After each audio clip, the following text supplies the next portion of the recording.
ठरलं तर मग या मालिकेच्या येणाऱ्या भागामध्ये जबरदस्त असा ट्विस्ट येणार आहे. तर प्रेक्षकांनो, इथे आता सायलीने प्रियाचं थोबाड हे जेलमध्ये जाऊन फोडलेलं असतं. कारण इथे सायलीला असं वाटत असतं की प्रिया कल्पनाला ब्लॅकमेल करते आणि त्यामुळे इथे चिडलेली सायली जेलमध्ये जात प्रियाचं थोबाड फोडते. तर प्रेक्षकांनो, येणाऱ्या भागामध्ये जेलमध्ये जात इथे आता कल्पनाला ब्लॅकमेल करणाऱ्या प्रियाचं सायलीने थोबाड फोडत तिला जन्माची अद्दल घडवलेली असते. आणि त्याचबरोबर प्रेक्षकांनो, पुन्हा कधीही कल्पनाला किंवा घरातल्या कुठल्याही व्यक्तीला तू त्रास दिलास तर तुझी गाठ माझ्याशी आहे असं म्हणत इथे असा सायलीने प्रियाला चांगलेच खडसावलेले असते. तर प्रेक्षकांनो, येणाऱ्या भागामध्ये कशा पद्धतीने या गोष्टी पुढे घडत जातात आपण सविस्तरपणे बघूया. तर प्रेक्षकांनो, इथे आता अस्मिताच्या बाळाचं बारसं असतं. सुभेदार आता संपूर्णपणे एकत्र येत, किल्लेदार आणि सुभेदार एकत्र येत इथे आता छोटंसं गेट टुगेदरसुद्धा करतात. त्यामुळे इथे घरामध्ये आनंदाचं वातावरण असतं. सायली प्रेग्नेंट आहे त्यामुळे सुद्धा सगळेजण खुश असतात. कल्पना या दिवसाची आतुरतेने वाट बघत असते. तब्बल 2 वर्ष ती सायलीच्या प्रेग्नन्सीची वाट बघत असते आणि फायनली तो दिवस आलेला असतो. सायली अर्जुनसुद्धा खुश असतात आणि घरातले एकंदर सगळेच खूपच जास्त आनंदी असतात. पण इथे आता एकाच वेळी दुसरी आनंदाची बातमीसुद्धा असते. पण ती व्यक्ती आनंद साजरा करण्यासारखी अजिबात नसते. ती म्हणजे प्रिया. खूपच विचित्र माणूस आहे. नियतीने सुद्धा इथे आता इतक्या मोठ्या गुन्हेगार मुलीला तब्बल दुसऱ्यांदा वाचवण्याचा प्रयत्न केलाय.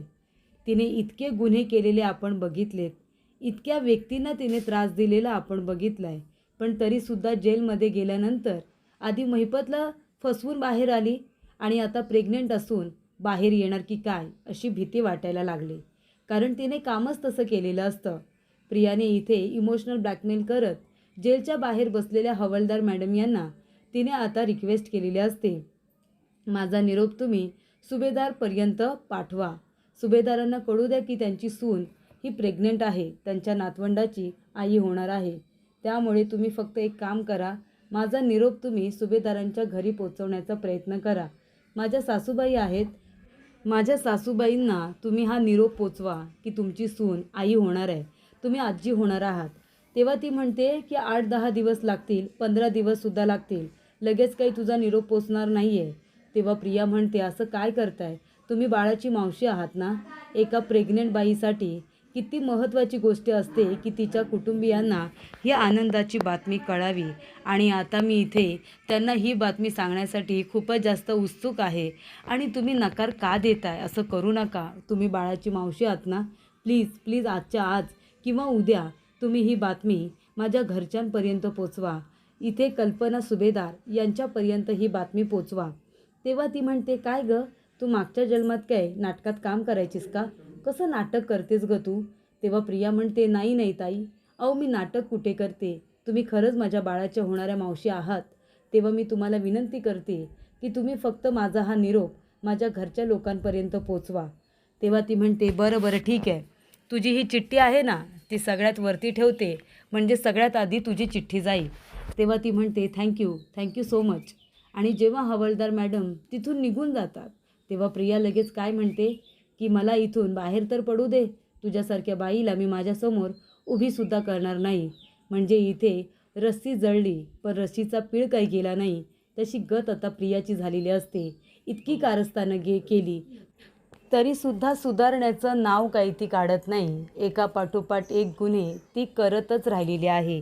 आणि तरीसुद्धा प्रेक्षकांनो, इथे नियतीसुद्धा तिला असं काही वाचवण्याचा प्रयत्न करते की ती लोकांची कितीही इच्छा नसली तरीसुद्धा ती सुभेदारांच्या घरामध्ये घुसण्यासाठी वेगवेगळे मार्ग नियतीसुद्धा तिला करून देत असते की काय, असंच आता वाटत आहे. आणि त्याच्यामध्ये इथे आता प्रियाने लिहिलेलं लेटर हे पहिलंच ठेवल्यामुळे ते आता सगळ्यात आधी सुभेदारांच्या घरी घेऊन इथे आता आपले जे पोस्टमन काका आहेत ते गेलेले असतात. आणि त्याच वेळेला प्रेक्षकांनो, इथे आता ते लेटर आहे ना ते कल्पना सुभेदार यांच्या नावाने लेटर आले, हे प्लीज घ्या असं म्हणाल्यानंतर सायली म्हणत असते की आई तुम्ही थांबा, मी लेटर घेते. आणि सायली जाते आणि म्हणते, द्या लेटर माझ्याकडे द्या. आणि तेव्हा प्रेक्षकांनो इथे आता ते लेटर देण्यात आलेलं असतं आणि त्याच वेळेला सायली ती लेटर आपल्या हातामध्ये घेते आणि ते लेटर घेऊन ती घरामध्ये जाते. त्याच वेळेला तिला काहीतरी काम करावं लागतं आणि ते लेटर आता ती बाजूला ठेवते. त्याच वेळेला लेटर वाचण्याचा योग काही येत नाही. लेटर हे हातामध्येच राहिलेलं असतं आणि त्याच वेळेला इथे प्रिया आता फोन करायला सुद्धा येते. तिला असं वाटत असतं की कल्पनाच्या हातामध्ये जर माझं लेटर गेले मग ते अजूनपर्यंत इथे का आली नाही. आत्तापर्यंत ती मला इथे भेटायला यायला हवी होती ना. तेव्हा इथे लेटर अर्जुनने सायलीच्या हातातून काढून घेतलेलं असतं, कारण त्याला माहिती आहे हे लेटर जर पोलीस स्टेशनमधून आले तर प्रिया काही गप्प बसणार नाही. प्रिया कसं ना कसं तरी ती प्रेग्नेंट असल्याची गोष्ट इथे माझ्या घरच्या लोकांपर्यंत पोहोचवण्याचा प्रयत्न करेलच आणि म्हणूनच लेटर तिने मम्माच्या नावाने पाठवले, जेणेकरून हे लेटर आता मम्मा जाऊन वाचेल आणि प्रियाला भेटायला जाईल. हे सत्य ती काही करून माझ्या घरच्या लोकांपर्यंत पोहोचवण्याचा प्रयत्न करते. तेव्हा अर्जुन सायलीच्या हातातून ते लेटर आता काढून घेतो आणि ते ठेवून देतो. तो वाचतो लेटर. त्याच्यामध्ये प्रियाने सगळं लिहिलेलं असतं की मी अश्विनच्या आणि माझ्या बाळाची आई होणार आहे. त्यामुळे इथे अश्विनच्या बाळाची मी आई होणार आहे. तुझ्या इथे नातवंड येणार आहे. तू लवकरात लवकर मला भेटायला ये. मला जेलमध्ये ठेवू नकोस. मला इथून बाहेर काढ. सुभेदारांचा वारस हा जेलमध्ये जन्माला येईल का? असे बरेचसे प्रश्न तिने त्याच्यामध्ये मांडलेले असतात. आणि तेव्हा प्रेक्षकांनो या ठिकाणी आता ही गोष्ट अर्जुनला समजते की प्रिया गप्प बसणाऱ्यातली मुळीच नाही. त्यानंतर इथे आता कल्पना प्रियाला भेटायला जात नाही ना, तेव्हा तिला कळतं की लेटर जर कल्पनाच्या हातात न पडता अर्जुन किंवा अश्विनच्या हातामध्ये पडलं ना तर ही गोष्ट कल्पनापर्यंत कधीच नाही पोचणार. तेव्हा ती परत एक जुगाड करते की मला एक कॉल करायचा आहे. ती विनंती करते, रिक्वेस्ट करते की मला एक कॉल करायचा आहे. आणि तेव्हा इथे बाकीच्या बायकांना बाजूला करून ती कल्पनाचा नंबर डायल करते. कल्पनाच्या फोनवरती ती फोन करते आणि कल्पनाचा फोन नेमका बाहेरच असतो आणि तो फोन आता पूर्णाजीने उचललेला असतो. तो फोन पूर्णाजी उचलते आणि म्हणते, हॅलो कोण बोलतं आहे? तेव्हा प्रिया म्हणते, मी बोलते. हॅलो कोण आहे? तेव्हा ती म्हणत असते, मी अन्नपूर्णा बोलते आहे. तेव्हा प्रिया म्हणत असते, अगं पूर्णाजी मी बोलते. प्रिया बोलते, मी प्रिया. अगं मी तुझी तन्वी बोलते आहे. असं म्हणाल्यानंतर इथे आता पूर्णाजीला खूप मोठा धक्का बसतो. पूर्णाजी म्हणते, कोण बोलते आहे?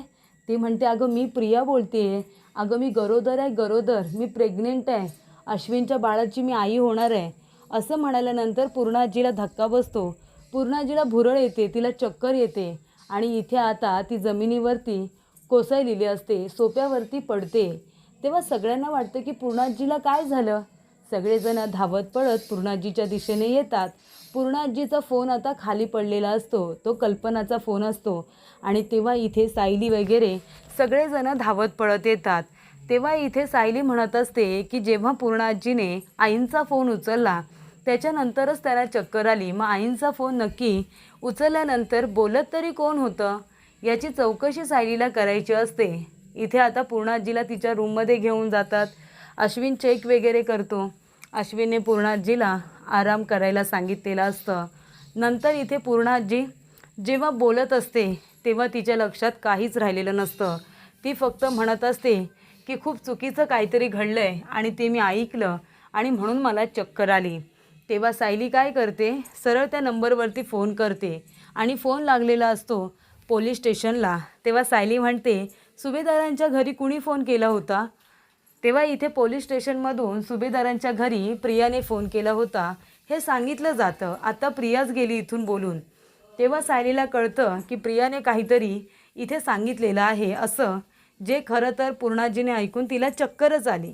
त्यानंतर इथे आता सायली आपल्या रूममध्ये असते आणि सायलीच्या हाती ते लेटर लागतं, जे लेटर प्रियाने कल्पनासाठी पाठवलेलं असतं. ते लेटर वाचल्यानंतर प्रियाच्या इथे आता बाबत तिला खूप जास्त राग येतो. सायलीच्या पायाखालची जमीनच सरकते. प्रिया खोटं बोलते की काय असं तिला आता वाटत असतं. त्यामुळे आता खरं खोटं करण्यासाठी सायली जेलमध्ये जाणार असते.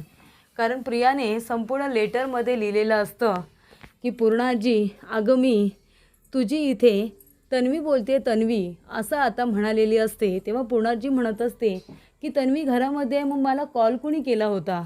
तन्वी म्हणाली की मी प्रेग्नेंट आहे म्हणून. असं ती फोनवरती का मला सांगत होती. तेव्हा इथे सायली म्हणते की मस्करी केली असेल कोणीतरी, नका काळजी करू पूर्णाजी, मस्करी केली असेल. सायलीला तर कळलेलं असतं की हे कारस्थान प्रियाचंच आहे. इथे प्रियाला कळलं असेल का माझ्या प्रेग्नन्सीबद्दल, आणि म्हणून तिने प्रेग्नन्सीचं नाटक केलं असेल का. बरेचसे प्रश्न तिच्या मनामध्ये आलेले असतात.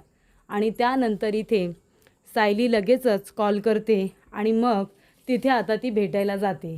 त्यामुळे इथे खरं खोटं तिच्या नजरेसमोर आत्ताच होणार असतं.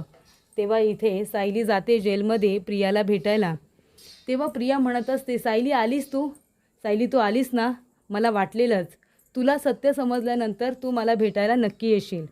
सायली म्हणत असते, काय आहे या लेटरमध्ये तू लिहिलेलं? म्हणजे तू आता आईंना ब्लॅकमेल करणार आहेस? तू प्रेग्नेंट असल्याची खोटी बातमी आईंना सांगून तू त्यांना जेलपर्यंत बोलवणार होतीस?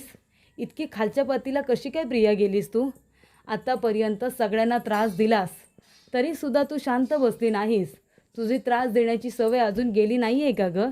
इतकं काय काय घडलं तुझ्यामुळे, कितीतरी लोकांना त्रास झाला तुझ्यामुळे, कितीतरी आयुष्य उद्ध्वस्त झाली.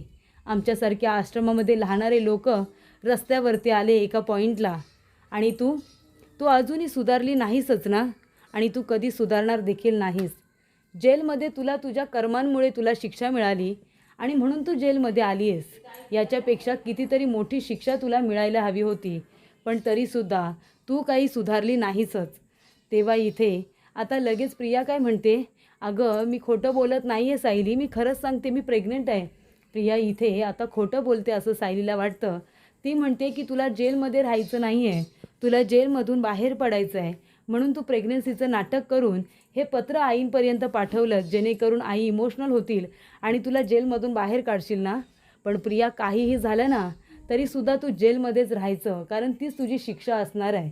तू आत्तापर्यंत जी काही पापं केली आहेस ना, जे काही गुन्हे केलेस, त्या गुन्ह्यांची शिक्षा एकच असू शकते की तू जेलमध्ये राहावं. हीच तुझी शिक्षा असणार आहे.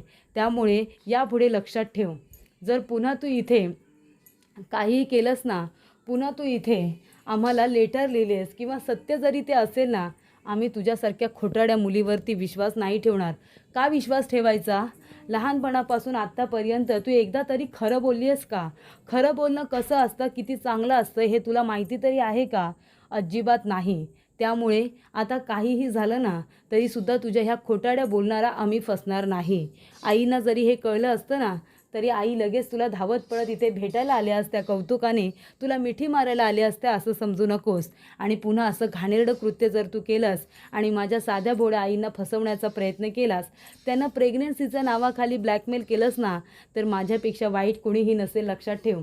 ती म्हणते, सायली हे काय बोलतेस तू? हे बघ मी खरं बोलते. सायली म्हणते, नाही अजिबात नाही, अजिबात यापुढे तुझा एक खोटा शब्द मी ऐकून घेणार नाही आहे. आणि इथे आता खोटं बोलणाऱ्या प्रियाच्या सायलीने धाडकान थोबाडी दिलेली असते आणि ती म्हणते, इतका नीचपणा करूनसुद्धा तुझी अक्कल ठिकाणावरती आली नाही का?